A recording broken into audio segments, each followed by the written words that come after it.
très régulièrement, tous les instituts de sondage, de recherche économique, les instituts de recherche font des statistiques, établissent des chiffres et des enquêtes pour savoir ce que les hommes souhaitent. Qu'est-ce que vous souhaitez de mieux dans votre salaire? C'est pas facile de donner un chiffre comme ça.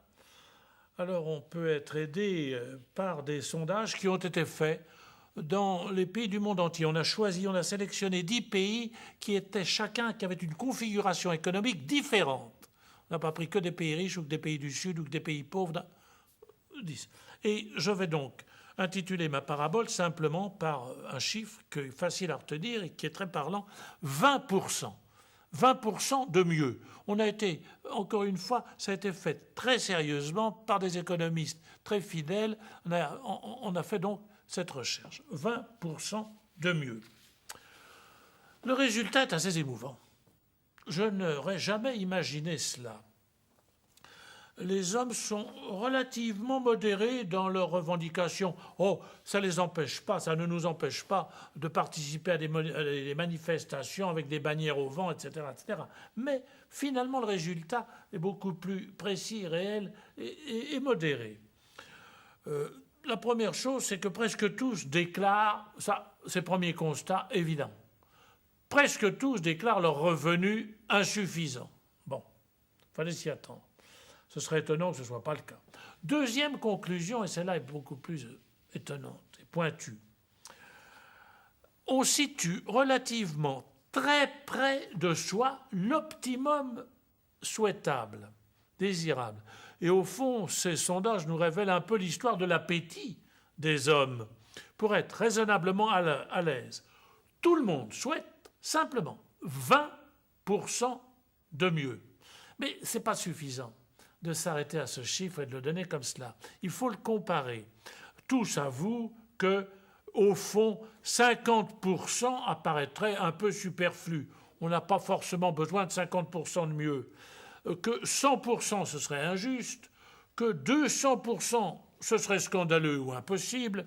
Et chose étonnante, cette échelle, je vous le disais, se retrouve quel que soit le revenu annuel des pays où on a interrogé et fait cette enquête. Mais voilà, il suffit qu'un homme ait vécu 2 ans à un niveau qu'il avait jugé auparavant injuste ou scandaleux pour le trouver maintenant non seulement légitime mais insuffisant, malgré les 20% qu'on lui a donnés de plus.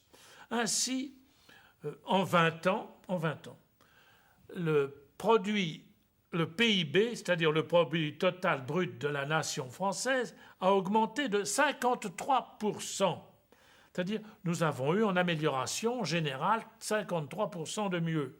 Eh bien, malgré cela, à 20 ans de distance, quand on a recommencé l'enquête, tout le monde voulait encore et toujours 20% de plus que ce qu'il avait gagné comme salaire. Ainsi, on voit chaque année dénoncé à l'inverse comme scandaleux, c'est normal, Dieu sait si c'est un vrai scandale, que 10% de la population mondiale ne gagne que 3/4 et encore du SMIC par mois. C'est vrai, c'est scandaleux. Alors qu'à prix constant, cette même somme d'aujourd'hui était le revenu d'un petit cadre marié il y a 20 ans.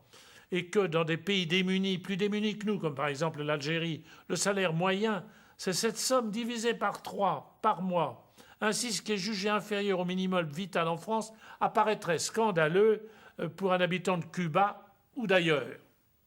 Cela nous fait méditer. Nous revendiquons pour 20% de plus. Et à 20 ans de distance, quand on a eu 53% de plus, on veut encore 20% de plus. On n'est jamais satisfait. Quel que soit le niveau, c'est toujours 20%.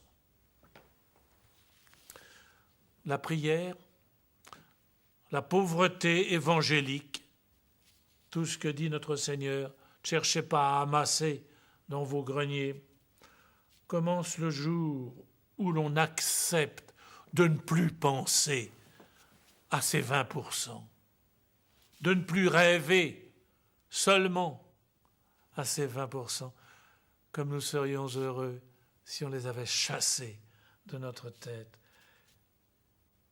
si on avait accepté de mesurer son appétit. Mais dites-moi, quelle est la légitimité des 20% de plus qu'on réclame ?